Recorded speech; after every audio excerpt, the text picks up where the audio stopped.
Yeah. Well, as I teach I live in Italy, and I teach in a university in Switzerland, in southern Switzerland, which is very close to here. Um, and we have a bachelor and a master program. We have, of course, Switzerland is a very small country, so most of our music students, the music scene, the music market is international. So you're always looking at the international standards.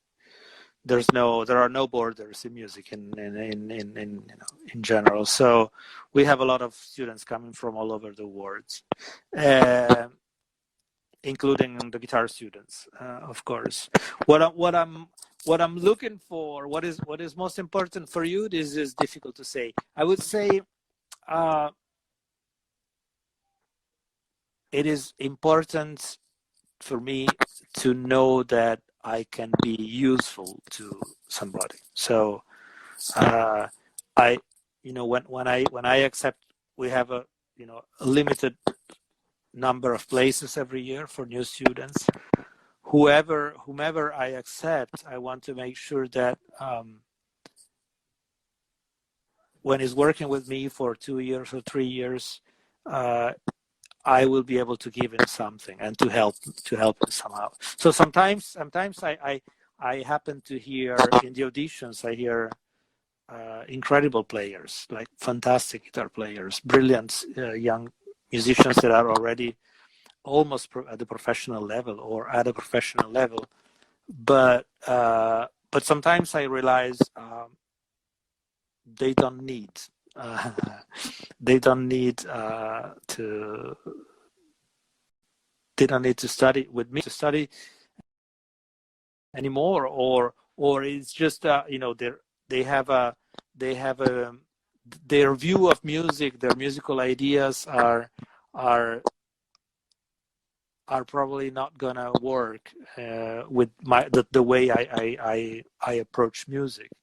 And so sometimes I have this very painful situation where I loved somebody's playing, but I realized it would probably not be the best idea to have him as a student. On the other hand, I'm incredibly attracted to players that have this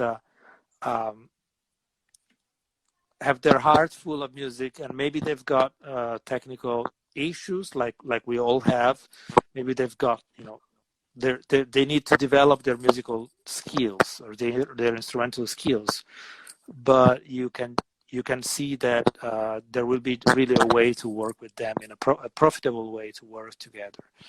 So this is what I'm looking for. And then of course I'm very happy when students that come to me, they come because they think they have a similar musical taste, or because they think they are attracted to the same repertoire I'm more familiar with. So that's a great thing. But it's also sometimes very surprisingly interesting to work with somebody who's completely different from you, and then in the end,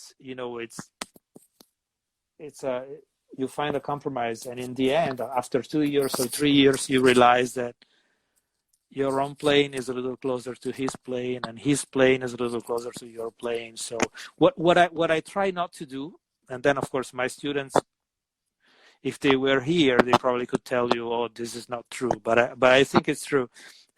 What I try not to do is I try not to have my students play like I play. This is something I don't like.